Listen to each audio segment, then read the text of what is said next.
আমার দেশে একজন মুসলিম বসে আছে, নাম তার হাসিনা, বাড়ি তার কোথায়, বাংলাদেশ। কি করে দেশে বসে আছে? VIP security.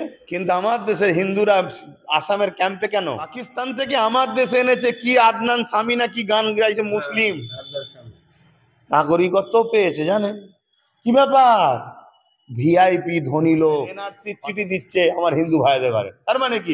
খোঁজলে দেখেন সে গরিব, বড় লোকের কাছে চিঠি যাবে। তুমি যদি না হও, তুমি যতই বলো হিন্দু হিন্দু হিন্দু হিন্দু, তোমায় থাকতে হবে ক্যাম্পে। এইটা যত দ্রুত হিন্দু মুসলিম গরিবরা এক হয়ে যাবেন, বুঝতে পারবেন, তত তাদের জন্য। মুখ্যমন্ত্রী যা বলবে জানবেন তার উল্টোটা হবে। যদি বলে আমি ডান দিকে যাব, ধরে নিতে হবে বাঁ দিকে যাচ্ছে। যদি বলে সামনে যাব, ধরে নিতে হবে পিছনে যাচ্ছে। যদি বলে এনআরসি হতো দেবো না, তার মানে মাদ্রাসা আলিয়া ইউনিভার্সিটি বলেছিল, ফুরফুরায় রেল বলেছিল, বাসটাই বন্ধ হয়ে গেছে। জানেন আপনারা, বাস বন্ধ। কেউ যদি মনে করে প্রাইভেট গাড়ি ছাড়া রাস্তায় ফুরফুরায় আসতে পারে। এই সরকার চরম ভাবে ইসলাম বিদ্বেষী। কিন্তু দুঃখের বিষয়, আমি চিনলে কি করবো? আমার ঘরের অনেক কটাকে পয়সা দিয়ে কিনে নিয়েছে। মুখ্যমন্ত্রী নিয়ে এটাই মনে রাখবেন, উনি যে বলেছিল আমার লাশের ওপর বুকের ওপর এনআরসি হবে, উল্টোটা ধরে নেন। সব হিন্দুগুলো নোটিশ দেওয়া হচ্ছে। আমার মনে হচ্ছে ওই হিন্দু ভাইগুলো মুসলিম কে দরদি, সম্প্রীতি প্রিয় হিন্দুদেরকে বোকা বানাচ্ছে কেন্দ্র সরকার। যেভাবে টিএমসি সরকার মুসলমানদের বাংলায় বোকা বানাচ্ছে, ও বিজেপির ভয় দেখিয়ে আমাদেরকে বোকা বানাচ্ছে, আর কেন্দ্র সরকার আপনাদেরকে মুসলমানদের সমস্ত দল যারা বিজেপি ও বিজেপি কে বাংলায় যারা আনছে টিএমসির বিরুদ্ধে ঐক্য হবে, তাদের জন্য দিদি দাদার ব্যাপার, ভাই বোনের ব্যাপার। ওই যে বললেন না, যাচ্ছে আসছে, কখনো দাদার বাড়ি যায়, কখনো বোনের বাড়ি আসে, কখনো দিদির বাড়ি যায়, কখনো দাদার বাড়ি যায়। এদের সব নিজেদের বিশাল উপকার করছে শুভেন্দু অধিকারী। এত উপকার বিজেপির কি বলে বাংলায় অন্য কেউ করতে পারে না, যে উপকারটা শুভেন্দু অধিকারী মমতা ব্যানার্জি করছে, রাজ্য সরকারের করছে, বিশাল উপকার করছে। আমরা দেখছি তো, এত ভয় দেখাচ্ছে, এত মোল্লাদেরকে ভয় দেখাচ্ছে, আর মোল্লারা বলছে দিদি বাঁচান, দিদি ছাড়া আমাদের বাঁচার রাস্তা না। আগে মুখ্যমন্ত্রী মমতা বন্দ্যোপাধ্যায় বলেছিলেন যে এনআরসি করলে আমার বুকের ওপর করবে। এখন দেখছি যে পশ্চিমবাংলায় যারা পরিযায়ী শ্রমিক বিভিন্ন রাজ্যে, তাদের পশ্চিমবাংলার যারা বাসিন্দা তাদেরকে এনআরসি নোটিশ দেওয়া হচ্ছে। তাহলে মুখ্যমন্ত্রী চুপ কেন? যত তাড়াতাড়ি আমার এই কথাটা মানুষ বুঝবে, তত তাড়াতাড়ি মানুষের জন্য উপকার হবে। মুখ্যমন্ত্রী যা বলবে জানবেন তার উল্টোটা হবে। যদি বলে আমি ডান দিকে যাব, ধরে নিতে হবে বাঁ দিকে যাচ্ছে। যদি বলে সামনে যাব, ধরে নিতে হবে পিছনে যাচ্ছে। যদি বলে এনআরসি হতো দেবো না, তার মানে হতে দেবে। মাদ্রাসা করব যখনই বলে, তার মানে মাদ্রাসার 12টা বাজবে। ডবল ডবল চাকরি, তার মানে সব চাকরি যাবে। যা বলবে এটা করব। শিল্প হবে, তার মানে শিল্প কারখানা করে সব তালা মারা হবে। যা বলবে যত তাড়াতাড়ি ধরে নেবেন যে উল্টোটা, তত তাড়াতাড়ি আপনাদের জন্য স্বাস্থ্যের উপকার হবে, সব কিছু উপকার হবে। অতএব এই মুখ্যমন্ত্রী যা বলে জানতে হবে মানুষকে শুধুমাত্র ঢপ দেয়, ধোকা দেয়, উল্টোটা করে। মাদ্রাসা আলিয়া ইউনিভার্সিটি বলেছিল, ফুরফুরায় রেল বলেছিল, বাসটাই বন্ধ হয়ে গেছে। জানেন আপনারা, বাস বন্ধ। কেউ যদি মনে করে প্রাইভেট গাড়ি ছাড়া রাস্তায় ফুরফুরায় আসতে পারবে না, কেন? এটা একটা পরিকল্পনা। মুসলিম তীর্থভূমিতে যোগাযোগ ব্যবস্থাগুলোকে শেষ করে দাও, যাতে ধর্মীয় কানেকশন বিচ্ছেদ হয়। এই সরকার চরমভাবে ইসলাম বিদ্বেষী।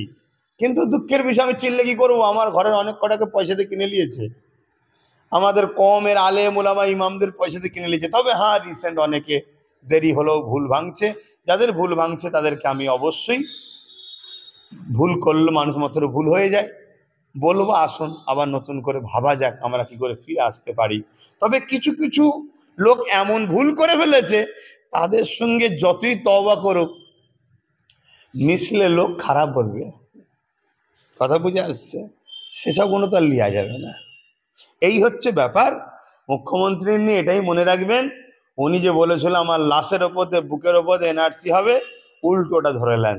তার মানে এনআরসি করতেই হবে, এটাই হবে। এনআরসি হবে, মুসলিমদের নাগরিকত্ব যাবে। সেই জায়গায় আমরা দেখতে পাচ্ছি হিন্দু ভাইদের, হিন্দু সম্প্রদায়ের মানুষকে নোটিশ দেওয়া হচ্ছে নাগরিকত্ব প্রমাণ দেওয়ার জন্য। তাই সেই সব হিন্দুগুলো হচ্ছে মুসলমানদের ভালোবাসে, তাই যেসব হিন্দুগুলো নোটিশ দেওয়া হচ্ছে, আমার মনে হচ্ছে ওই হিন্দু ভাইগুলো মুসলিম কে দরদি, সম্প্রীতি প্রিয় হিন্দু।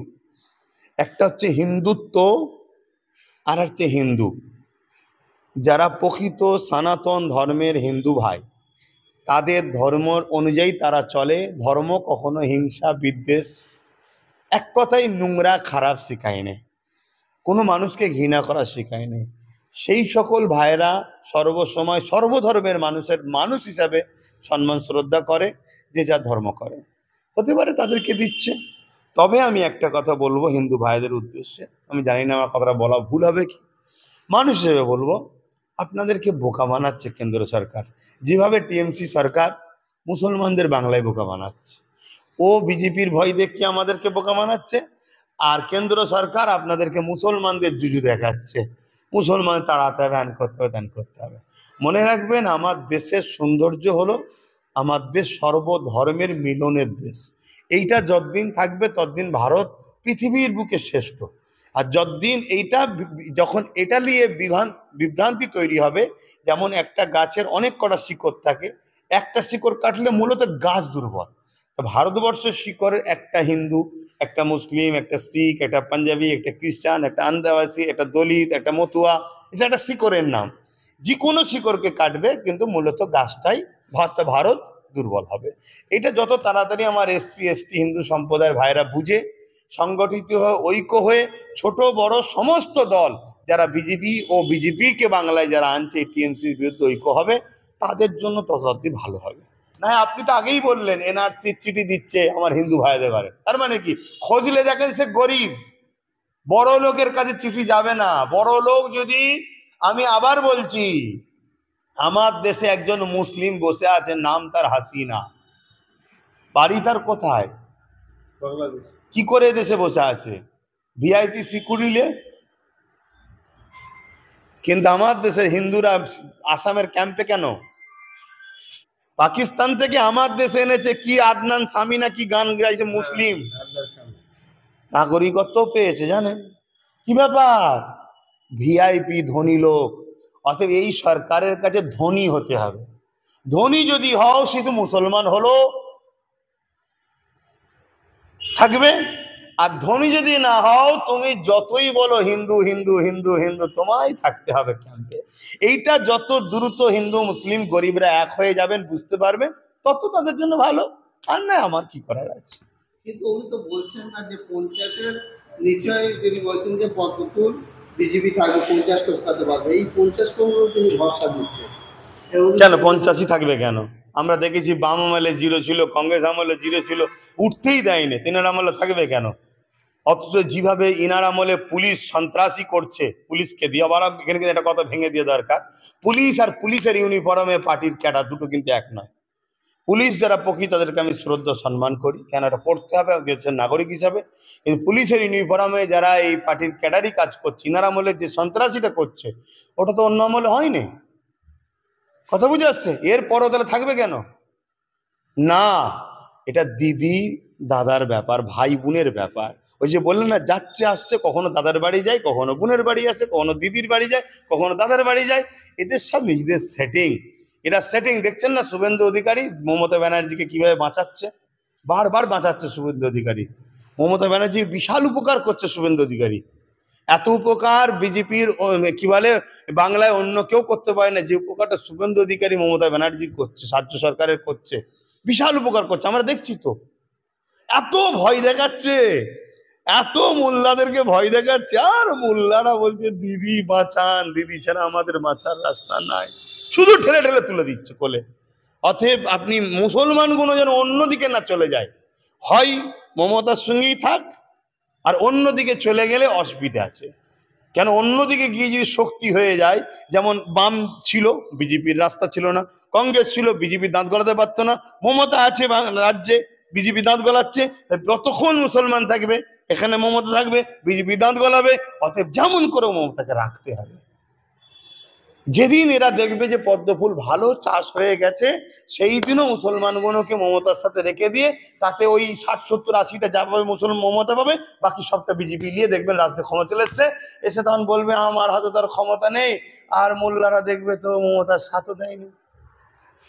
এই ঠিকভাবে প্ল্যান এদের চলছে, কিন্তু আমার কথা কে শুনবে ভাই? আমি